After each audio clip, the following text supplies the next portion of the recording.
Good afternoon, everybody. We'll give it just a couple minutes for a few more people to come in. And today we are talking to our content and support teams, in particular about how to manage course refreshes and regulatory changes and all the things that go into managing those changes both on the content side and on the support side. Now, a bit of housekeeping. We are going to have our Q&A chat open, and so any questions that you have while this is ongoing, you can plug it in there, and if it connects with what we're talking about at that moment, we'll try and get it answered then. If not, we will try and clear them up near the end, and if it should happen that we don't get a chance to cover all the questions and answers, we can get those answered for you after the fact, and we will send it out to you. So here we go, and welcome Amber Hutt and Deanna Bowlby. Thanks for joining me. Now, Amber, you are with the support team, is that correct? Yes, that is. And Deanna the Deanna, Spark you Agent. Deanna, you are on our content team. In fact, you are the director of our content team, is that correct? That is correct. So let me give everyone a little bit of context and background about what it means to provide online training, particularly in trucking, and then the problems that can present themselves when there are changes in the industry, not just for building content, but actually for our customers and everything that's going to mean for them. So historically, uh, sort of training in trucking was really an oral tradition. So you maybe learned to drive vehicles on the farm, and then you got inside a truck and you would just kind of figure it out, and then you would stop at a truck stop, and maybe a veteran trucker would tell you all the things that you didn't already know, and that was and so one of the issues is that a lot of that wisdom and insight and experience wasn't actually written down anywhere. So as we move towards training, in particular online training, there are a bunch of things that need to go into that, including getting the right material. And so lots of people are going to have lots of different uh, insights and opinions on what best practices is going to be. So as we build material, we've got to make sure that the right stuff is going in. But the other thing is, once you start writing things down and you establish sort of a baseline of best practices, guess what? Insurance folks are going to be like, well, we want to make sure that drivers, if we're going to insure you, we want to make sure that your drivers are trained correctly and that you can prove that. And so on the support side, we want to make sure that customers are able to track and report all that stuff because guess what? The insurance folks are going to come calling anyway. So what I want to do here today is first, I'm going to throw it over to Deanna, and she's going to tell us a little bit about what goes on the content side and what goes into actually building these courses. Then we'll go over to Amber, and we'll talk a little bit about what happens on that support side, what customers can experience, what they can expect, and how it is to support them.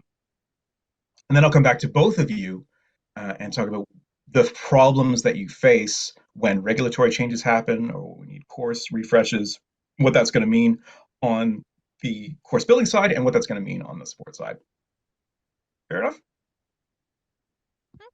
All right, Deanna, here's the thing.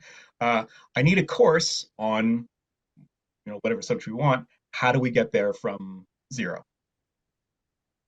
Okay, happy to tell you. But what I want to start with is, what we're trying to do is to create courses based on customer needs. So we get feedback from carriers about what kind of courses they want. And recently, actually, back in November, we did do a webinar, and we asked customers to tell us we looked at all the courses that we had requests that we'd received, and we asked people to prioritize them for development. So that was a new thing for us, and we have a plan based on that. So that's exciting. And sometimes it happens that we create a course that's not requested by the industry, but there's a need identified, and cybersecurity is an example of that. Now, in terms of our process, we can start with, like, the beginning of a course is really research. So what we try to do is we try to find out what are the learning needs of our audience. So what do we need to, what's key to know and what do people need to be able to do? And then, what are the regulatory requirements and how can we explain all of that clearly? So in order to do that, we talk to subject matter experts, and we usually talk to multiple subject matter experts. And this is really to get an understanding of the process at different stages. It's also helps us to verify information. And then we also ask those subject matter experts to look at our courses when they're in development. So early on, after the research, we develop, an outline of a course, and a subject matter expert will come in and look at that at the outline stage and really give us feedback and tell us if we're missing anything, if we're going in the right direction. And then once that happens, then we start to develop the course. And when we have the course developed, in a draft state and it's in our platform in Endicott, then we'll have the subject matters experts come back and look at the course again. And this really helps us to see, like, are we missing anything? Are we using the correct the correct terminology? Those kinds of things. So that having those subject matter experts come in at different stages is really invaluable to making a good course. So as we were saying before, if you were to ask any one person, Jerry's been driving for 40 years and he's very good at what he does. But if we ask Jerry about this very specific topic, he's going to have a very specific opinion on that. But that may not be how everyone does it. And so how do you manage that? You know, you can't just go out and build a course based on what one person says. Yeah, absolutely. Because you want to have those different perspectives. You also are looking at courses, you have to look at it from different angles as well. So, for example, Jerry might have a really good understanding of one aspect of what we need to know, and we get all that information from Jerry, but also there are other people who can provide us with information, and that helps us piece everything together. So I think that's really important in the process. Okay. Do you want me to put up the chart? Sure. We You want to see have the a chart? All right. very complicated visual to talk about our course process. So Rick's going to put it on the screen and then I'll talk about it. See if this works. All right. Did I get that right? Yeah, there you go. Okay. All right. So in theory, we're here, and this is the workflow for a course that you're doing, a new course in English. Is that right? Yeah, we start with courses in English. Okay. And you'll see right at the beginning, we talk about research. And research is, it's key. And so when we go through that, I've talked about working with subject matter experts and talking with them as part of the research process, but we also look at really useful resources. So we look at regulations, industry news, blogs. We look at YouTube, TikTok. We'll do things, for example, with regulations. We contact government bodies when things aren't clear. So we'll reach out and we'll find out information.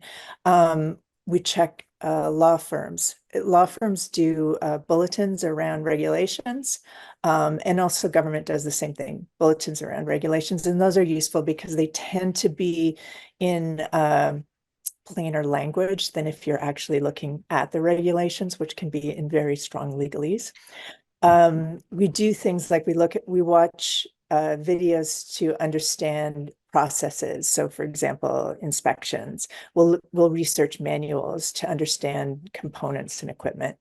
And when research is also ongoing, so we keep current around things so that we're always attending regulatory webinars, and we're also part of associations, and so we want to make sure that our courses are current, and we do update courses regularly. There's an interesting balance that you mentioned. Things like YouTube videos and whatnot, and then on the other side, regulatory stuff. Like And that's a really interesting balance because on the one hand, I know that about a month ago, I learned a little tidbit just listening to the radio. It was a trucker who had called in with this little bit of advice that actually could be applied to all sorts of experiences in which you're driving. But on the other side, if you are doing a WMIS update, right, you're not going to take, a call in from a radio show. You've got to go in a very different direction, right? So you've got to know which source to go to depending on sort of the content of what you're researching. Yep, absolutely. And sometimes you need to go to all those sources to make it a really fulsome course and a valuable course for everyone. Right, right.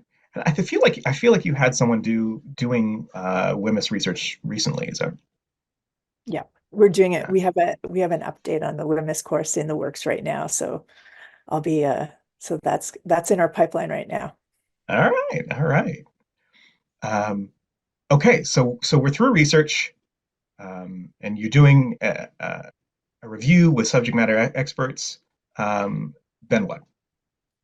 Okay, so as I mentioned before, you're a writer is going to develop an outline, and that's going to be shared with the subject matter experts to say that are we going in the right direction and nothing's missing. And then after that, the writer is going to work on a storyboard, and that's basically developing the full content of the course.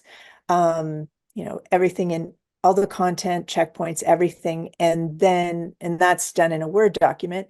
And then the writer also puts that content into Endicott, which is the online e-learning program. And when they do that part of the process, it usually involves, there's changes because sometimes there's more words than they thought, and it has to be edited a bit. Um, Right. and then Ah, uh, there we go. once we've gone through that process and put everything into Endicott, that's when we bring back our subject matter experts again and have a look to make sure that we're going in the right direction. Um, and they can tell us, if we're using the right terms, if we're missing anything, and they're really invaluable at this point. And then once we've got to that stage and it's been reviewed and we've got that feedback and we've made any necessary changes to that, what we do is we go through what's a QA process here at this point. And Mhm. that's just to make sure that, things are working in the system, there's not typos, that sort of thing. And then it goes on to our graphics team, and the graphics team really makes it look great. So they have a whole, that's when photo shoots happen at this point. Okay. Um, and sometimes there's videos that are created, sometimes there's animation created at this point, and the graphics team makes it look really good. Um, and then uh, we're at this point also when the graphics team's working on things and making it look great, we're also developing an audio script and we're getting that recorded. Um, and so when that happens and that gets uploaded into the system, and then at the same time as that's happening, so you see all that purple there. Yeah. So So you mean like actual voice actors, is that right? yeah, Yeah, yeah, okay. yeah. We have English voice actors, male and female, and then we also have French and Spanish. Okay, we're gonna get there though. We're gonna get to translation. Yeah, okay. Yeah, yeah. All right. And then, so this is also the point of time when if you'll see it, you'll see we develop the final assessments, and we're also, so those are the tests for the courses, and then we're also doing resources as well.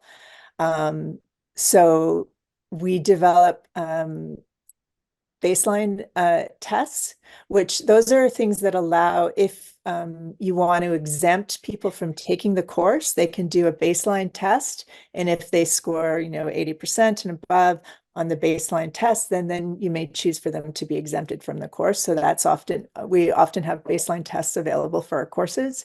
And So we that also, driver that comes and says, "I already know this stuff," you want to you don't want to just take his word for it. You're going to have to demonstrate to me. If I'm going to say that you're trained on this, you're going to have to demonstrate that, and that's what the baseline test does. precisely. If they choose Got to it. do Okay. that, it's available. Yeah. And then we also have what we call PIPs, or put it into practice. And those are resources that allow, um, if people want to extend the learning in any kind of way with their teams. So there's a bunch of activities that they can do, and we share that in a resource. So those are available. So those are developed. And then after that, once all of that, we have a final, what we call, you move on. If you even, now you get to move on to the next page of this. And This then one we here? see, yeah, and then you'll Oh, see okay. here that Oh, we have all right. all the different elements and so just before we'll check everything. So we'll go through in what we call the QA, which is quality assurance, Hmm. and we'll go through and check all of the elements. Our team will do that. So that's the content team. And then after that, it goes to platform, and platform checks it to make sure it works on mobile and on different like on Chrome and Firefox and Safari and all of those things. So they do that check. So platform, those are your nerds, right? So they're the Yeah, ones those that are like know how our all the tech stuff works. Yes. Looking at you, Amber. yes, our internal geniuses. Right. Yes. Yes. Nerd is a badge of honor. I will say that, it's not derogatory at all. But yes, okay, so that's the platform QA. And then so whoa, okay, what's the support QA? Oh, well, that's when it goes over to Amber and her team, and they are basically have the final look. So what Amber is doing is she wants to know what's happening in the course because she's going to be talking to customers about the course.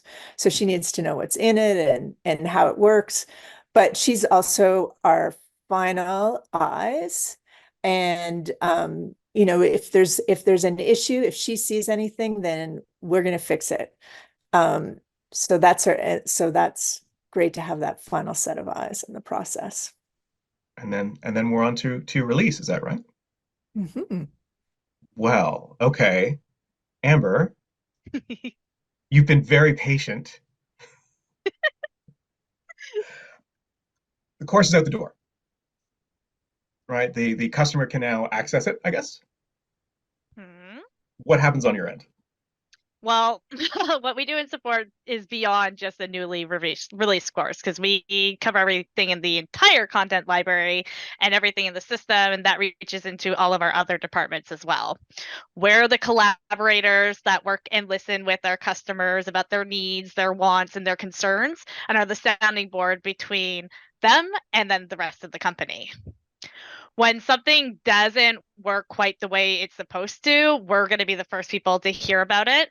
When it comes to a newly released course, this could be there's some sort of lockdown issue and a user can't move forward for some reason, or maybe it's a new translation and for some reason they're not able to get it to launch. Whatever it is, though, it's up to us to then go and do the initial investigation. We figure out who and where it's impacting in the system. And then if there's some sort of workaround we can provide, well, we get that underlying issue escalated over to either development or to content to go and address and rectify.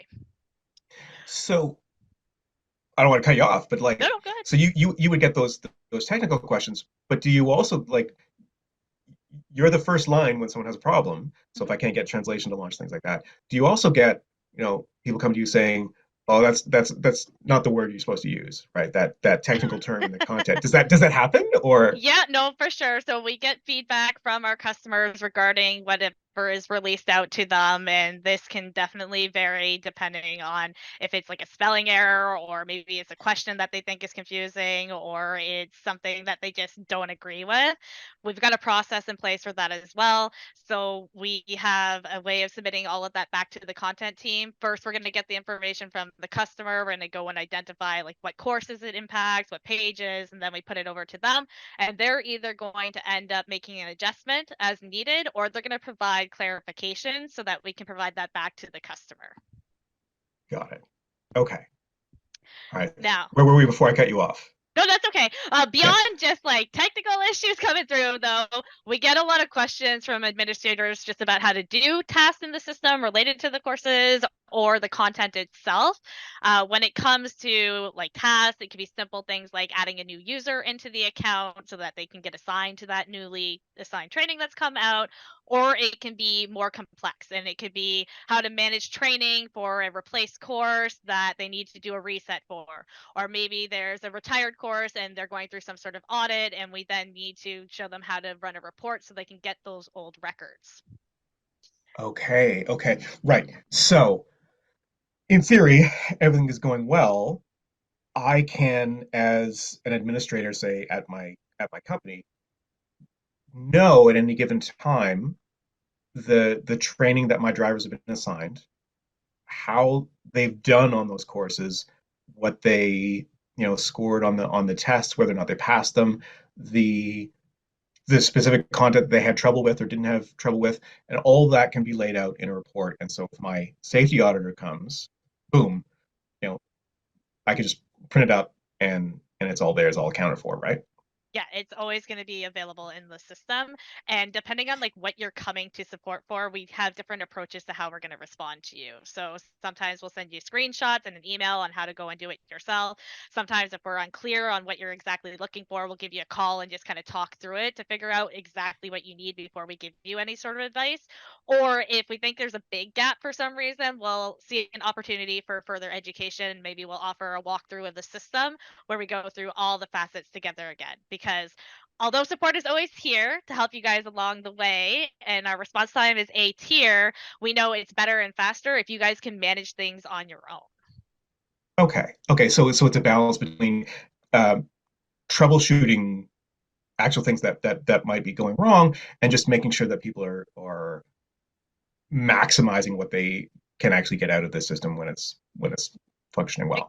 Exactly. And then when it comes to content, we get questions about like specific subject matter, or if there's some sort of infraction, people write in looking for a recommendation on a course so they can go and assign remedial training. And that circles back to the port that support role does in the review process. So we go through these courses so that we are already armed with the information to go and give you the correct recommendations when those come through.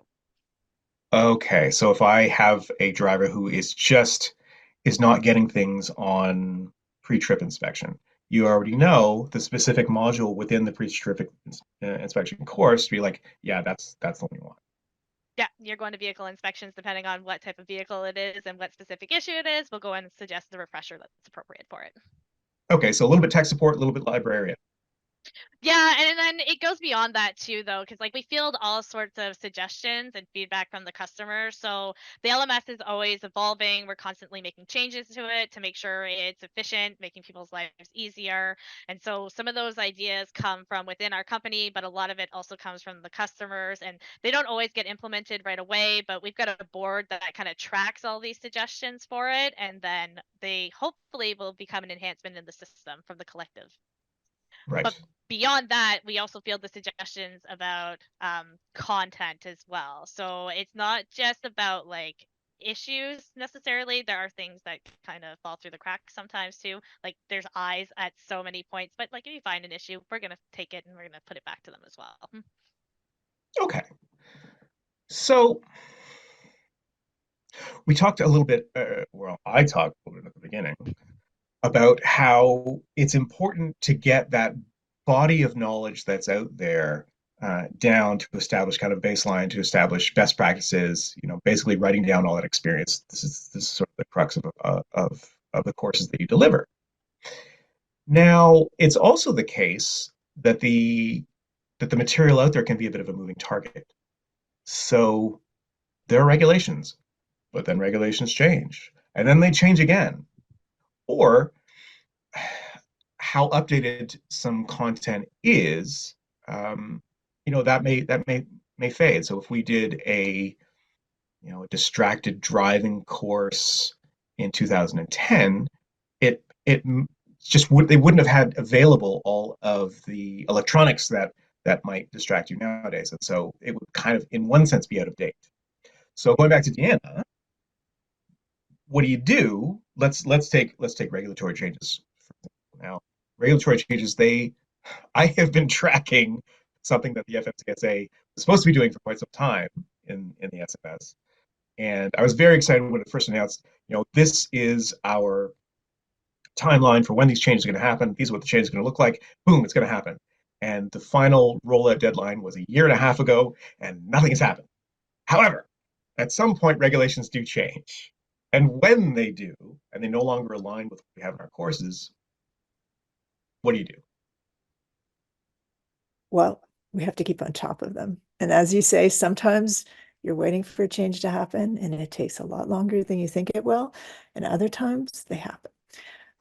So we want to keep on top of the regulatory changes. So we do it by tracking different in different ways.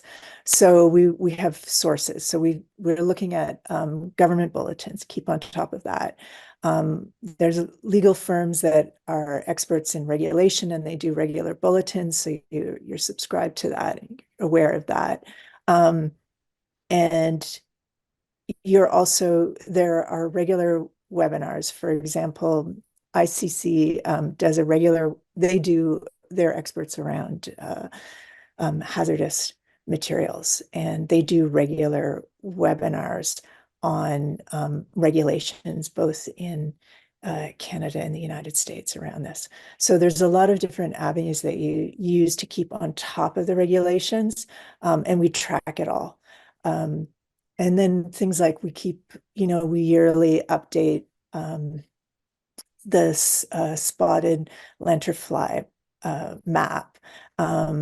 We always are aware, we do regular checks of our links in our courses, so that because some of those are going to regulations, so we keep updated on that. And yeah, there's a lot of different ways we keep updated on regulations. Yeah. So that spotted lanternfly thing, that's not just like it's a nice thing to track. Like there are requirements when fleets are moving in and out of certain areas. They need to know, where those areas are, and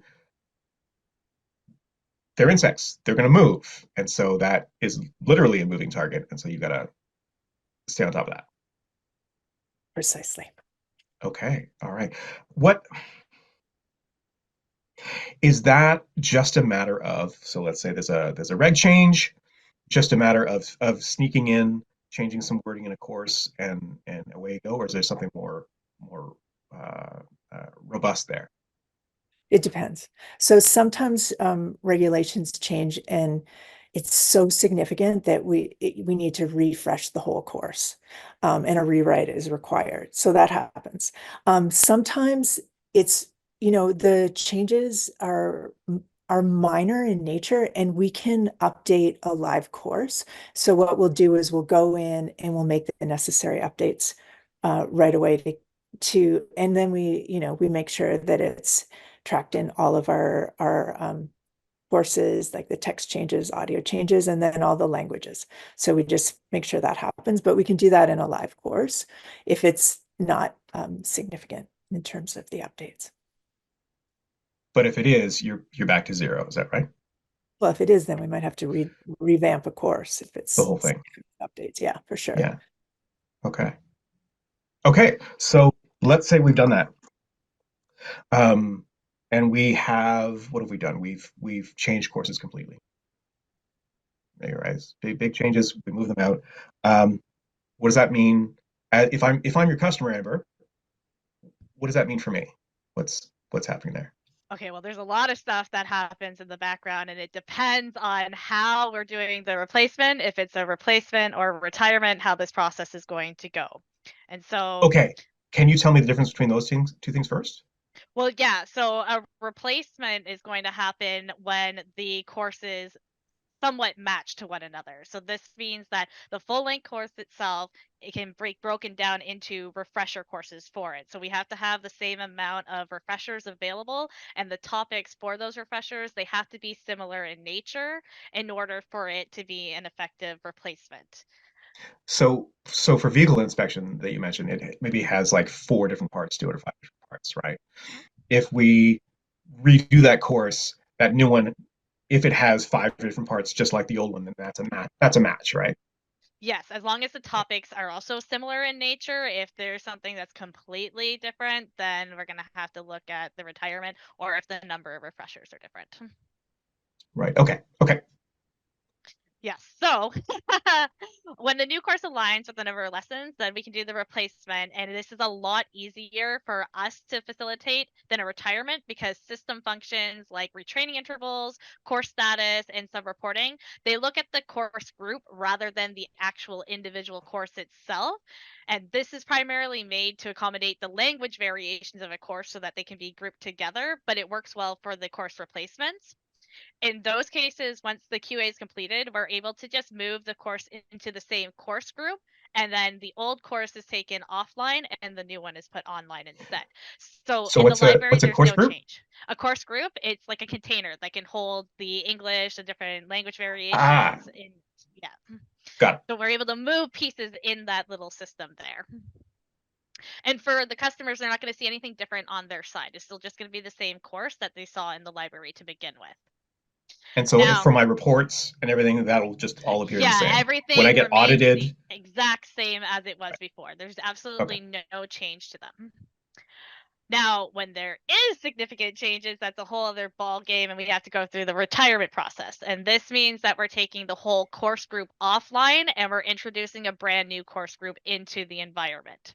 And so there's a lot more that goes with this process to ensure that it's a smooth transition for our customers, because there's two big considerations with that. They are the retraining intervals and maintaining the recertification and expiry dates that customers have assigned to their courses, and also making sure that the existing module status is associated with the new course. So our development team actually needs to do work in the back end of the LMS to link the latest completion of the course status from the original course over to the new course. And this ensures that the old course shows as complete in the reports and in the user profiles so that they display the same properties. It also makes sure that if the customers have those retraining intervals assigned, they're going to be maintained. And then the next time that a user needs to log in and actually retake the course, that is the notification for the new one and it's assigned at the correct time for them.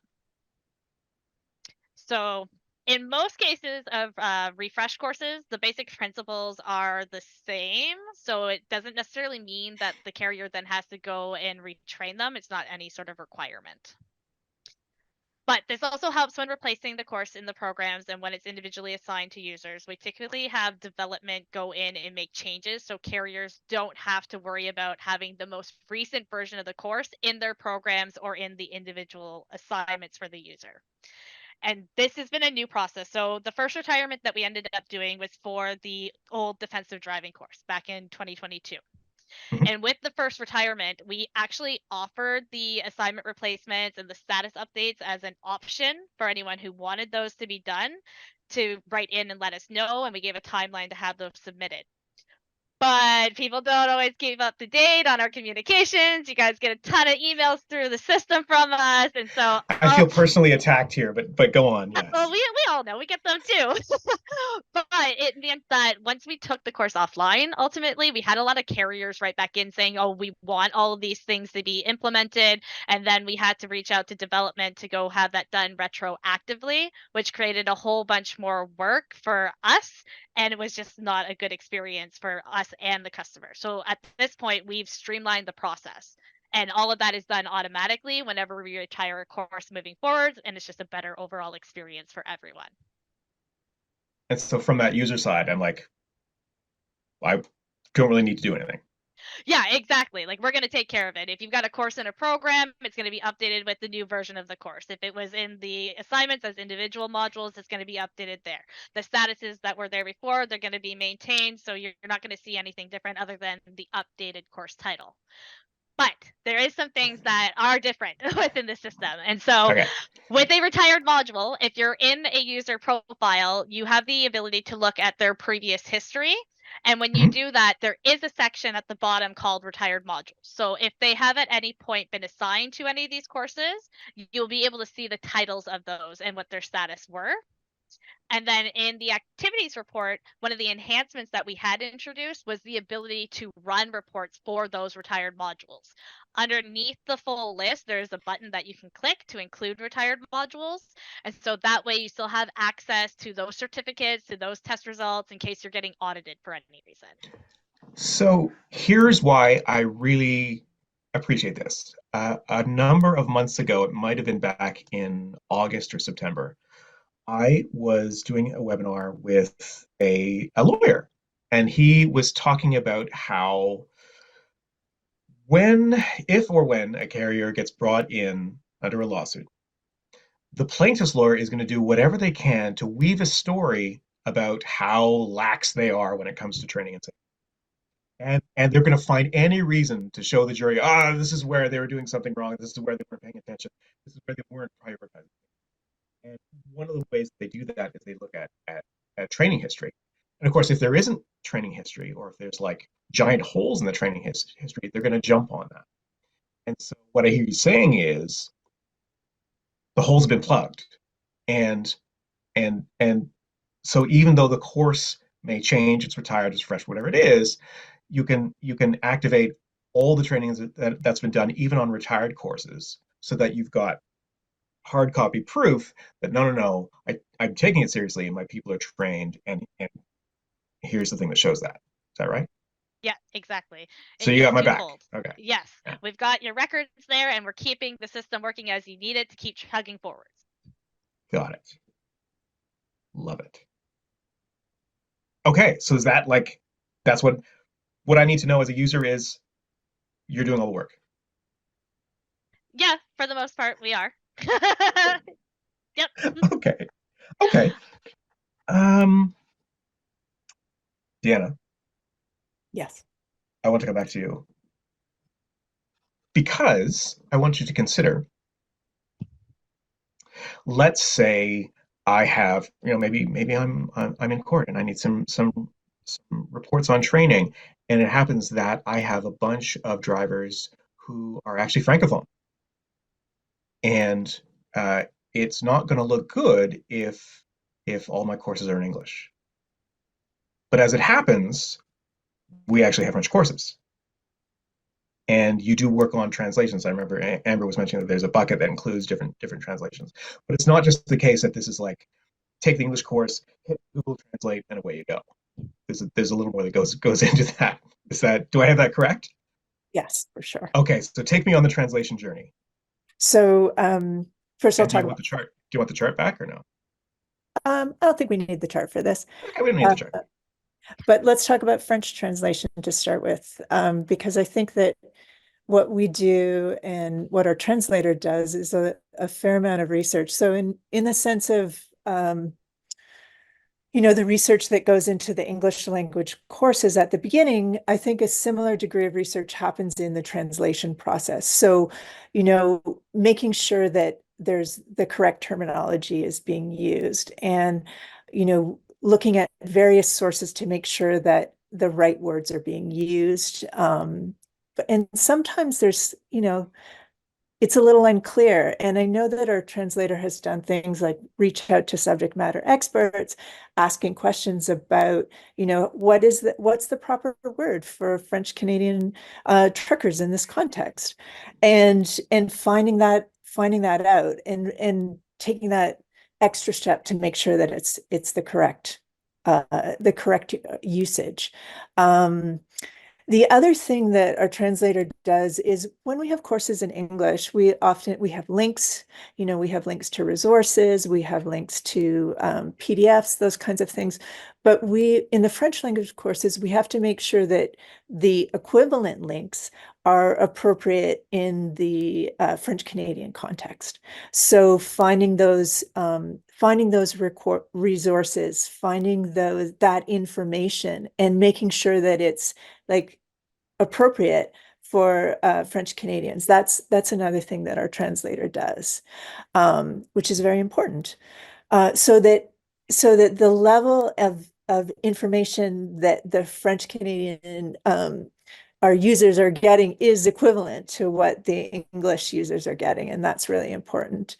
And that French Canadian isn't like French isn't just French, right? There are some very unique aspects to Canadian French that isn't the case in other versions of that language. So getting it right for this group of people is both tricky and critical. Exactly. Yeah. I'm going to tell you a little bit about our Spanish translator. Our Spanish translator is in Texas and also spends a lot of, is very careful about word usage as well. She comes from, comes from a trucking family, so cares a lot about the appropriate words as well. So that's good.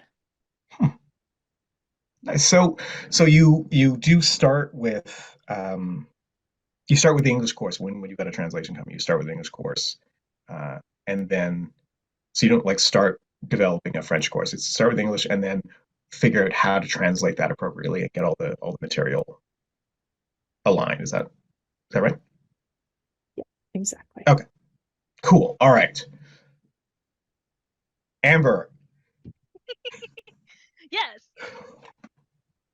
what happens on that end when a new translation is released?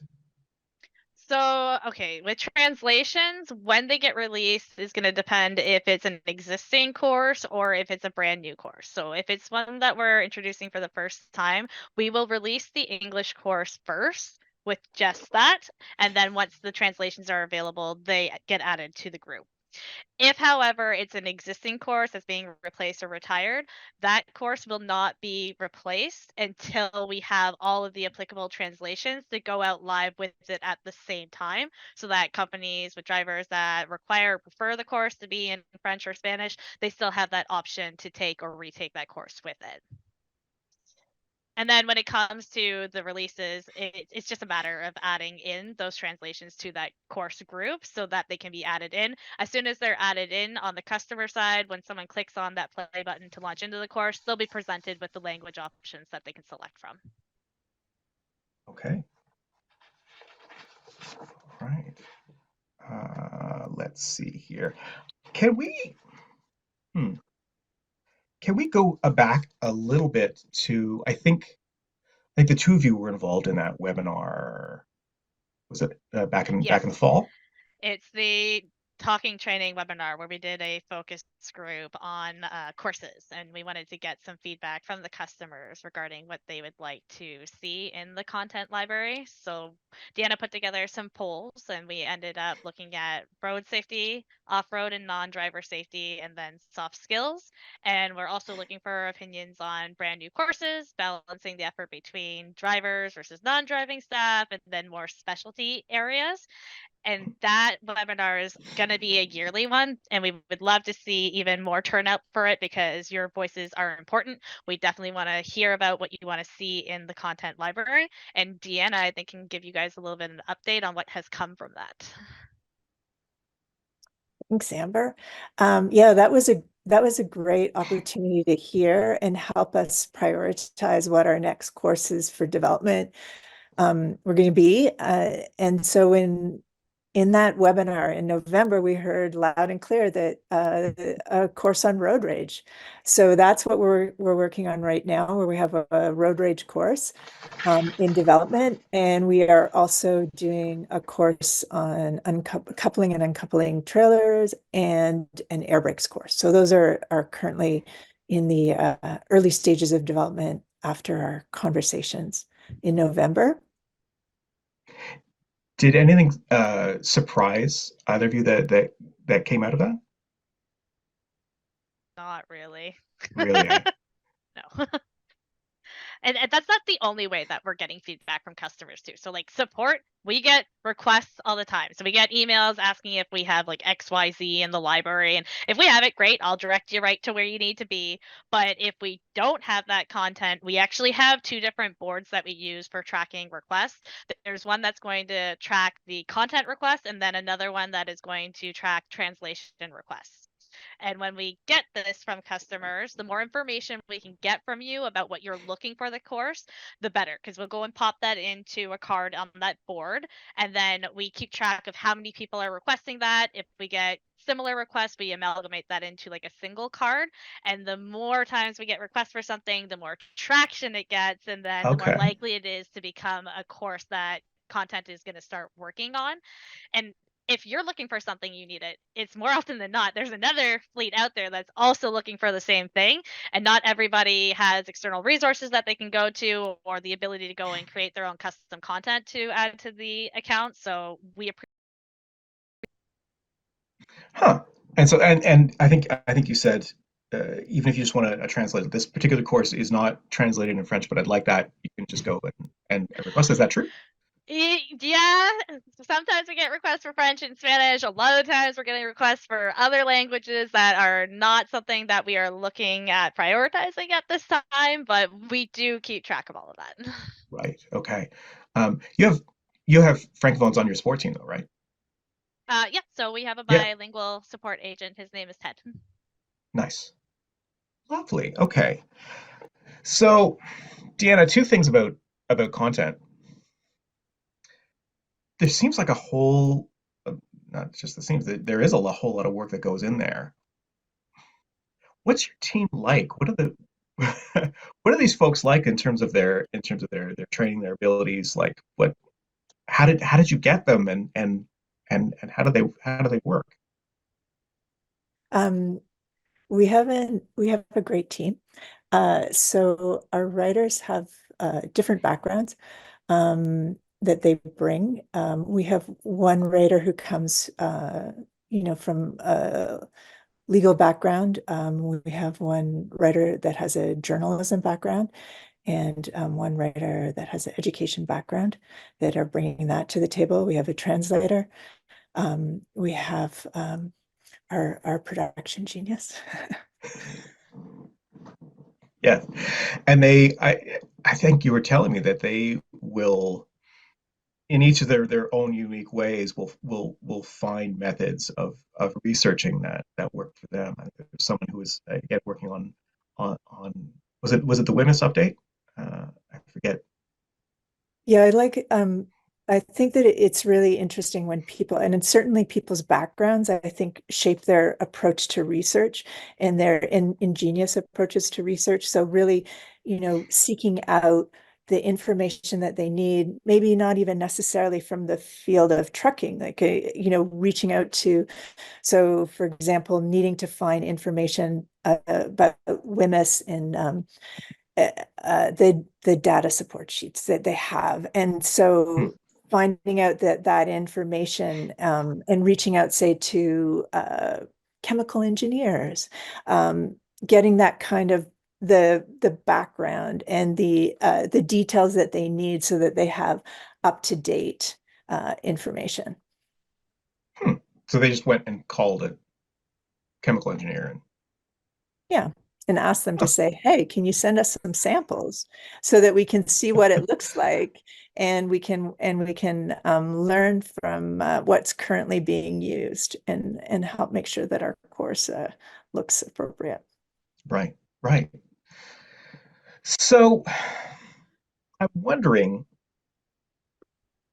when specific content doesn't quite align, Amber might hear about it. And I don't know if someone disagrees with maybe a term that's used or whether it is that's going to filter back. Has it ever happened um, that someone came back and they just said, well, I don't like the story you're telling. I don't like the way that you've sort of Yeah, presented this. Does that happen? yeah, yeah, this has happened. Okay, so with the new defensive driving course, it originally had the cartoon superheroes in it, and some people absolutely loved them, thought it was new and fresh, but a lot of people absolutely hated them. They thought it was too childish and not appropriate for professional truckers.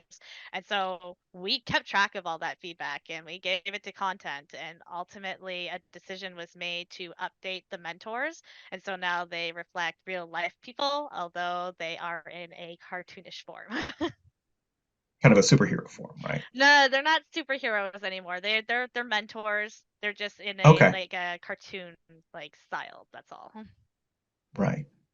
This and how was that in content? Yeah, no, was that like, yeah, okay, we're gonna. What was that? What was that discussion process like? We heard the feedback and we listened to the feedback. So we worked with graphics. We had a conversation and we went through the process of updating those mentor images in all of those courses and making sure that that worked. Hmm. Hmm. Because I can hear both sides of that, where it can be a fun kind of story and super engaging. On the other hand, drivers are professionals and we want the content that we're reviewing, excuse me, to reflect that, right? And so that must be a very difficult balance. But luckily we've got Amber fielding all those calls. It's not just me, it's the entire support team. So yeah, this raises an interesting question though, because we've got we've got the material, we've sourced out best practices and regulations, we've done the research and all that stuff, but it's not really great instruction. It's not really great teaching and learning if you just kind of lay that out in a bullet list. And so your writers aren't just researching and then sticking it all in a course. There's something else that goes on there to help deliver that material, which is building story, right? How do you decide on that? And obviously, you may not always get it right, but I would say, 9 times out of 10, um, the story is captured well. How do you figure out what the right storytelling angle is to get the material across? Well, I think that the writers really consider that, and they draft, a story that works with the context of the material, and then they work, they also bring those ideas remember when I was talking earlier about the review and going to subject matter experts, like that's part of the review process, like feeling that Ah, out and saying, is this they appropriate? would they And would respond on that too. Like they give you feedback on that yeah, too. if Okay. it's not, if they're not feeling that it's appropriate. Um, so those are the kinds of things that, that's part of that development process, is like developing those stories, but then also getting the feedback on those stories and then adjusting if it needs to be. And Right. some of our subject matter experts, there are customers that we reach out to help build these courses. Some of our larger carriers, like you'll see images that they help us with, and they give us great feedback. Hmm. Okay. Speaking of feedback, can we talk a little bit about assessments? And can we talk about tests and how people feel about that? So, for example, do you ever get feedback on, this test is too hard? Is that Sometimes, yeah, we get the feedback that the test is too hard. There's certain carriers that have asked to bring down the passing scores, and we have to tell them, no, that is not going to happen because that was what was assessed by content as being the minimum requirement to be able to say that you actually successfully absorbed that knowledge to pass that test. so, Deanna? Building tests, right? So we talked a little bit at the beginning about baseline tests, but in terms of assessing, what they've learned out of the course, how do you build that test, and how do you make sure that, well, you don't want to make it too easy, you don't want to make it too hard. So how do Yeah. you how do you balance that seesaw? I think there's a lot of consideration that goes into building the assessments. People think about it. They're looking at the content. They're tying it directly into the content, so that people are able to say, yes, if you pass this test, you actually have learned the content. So there is the process, and also, as Amber said, people give us feedback. So sometimes if there's a test question that comes across as unclear or feels a bit ambiguous, then we'll go back and we'll look at it and we'll be like, okay, if this needs to change, then we'll make the necessary adjustments.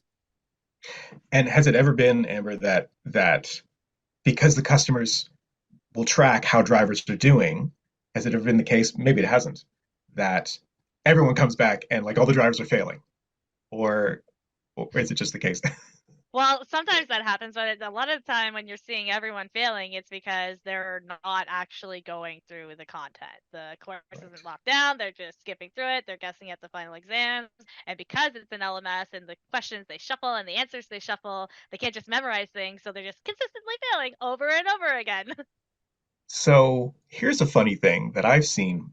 I saw someone look at some Google search terms that they've looked up about Carrier's Edge, and one of the search terms was Carrier's Edge test answers. So people are looking that up to try and find them, but you probably won't. But when it comes to refreshes and retirements and regulatory changes, things like that, so it's not just the course content that's going to change. It has to be the test as well. So everything has got to be unpacked again to make sure that that aligns. And so a user who is well versed in, say, the old way of doing things in the regulatory sense, new regs come out, they may not actually do well on the baseline test because the regs have changed. Right. Okay. And so, but all that also would be tracked in the user's reports. Yep. Wow. Yeah. The analytics report too is fantastic for our customers, is it'll show you how many times the question was asked and then how many times that question was answered incorrectly. So it'll detail the question, the correct answer, it'll show you who got it wrong, what the wrong responses were. So it's a great tool that can help you identify knowledge gaps within your fleet. And so you might want to go and take that aspect of training a step further than just the online format to really make sure that they understand the content. Wow. Cool. So in writing down all of this material, so all of that oral tradition of trucking history, we get it down.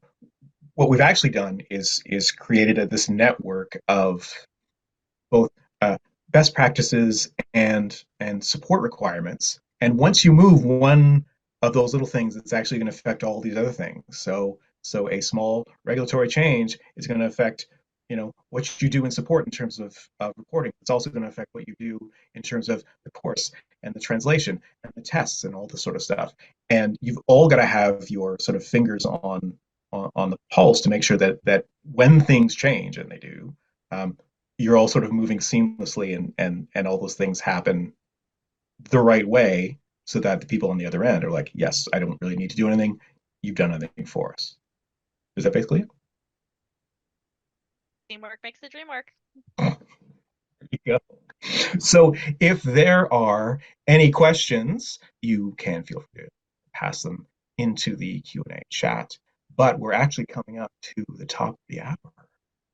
And so if there aren't any questions, I do want to say that I genuinely appreciate the two of you being here today and telling us about, well, giving us a lot more detail than I thought you were going to, in terms of all the stuff that goes in from the very beginning to the very end when it comes to regulatory refreshes and all that sort of stuff. But I want to thank you, and I want to thank everyone for joining us. And we will be sending out the recording of this and very soon. And I hope that everyone else comes and join us next month for our very next webinar.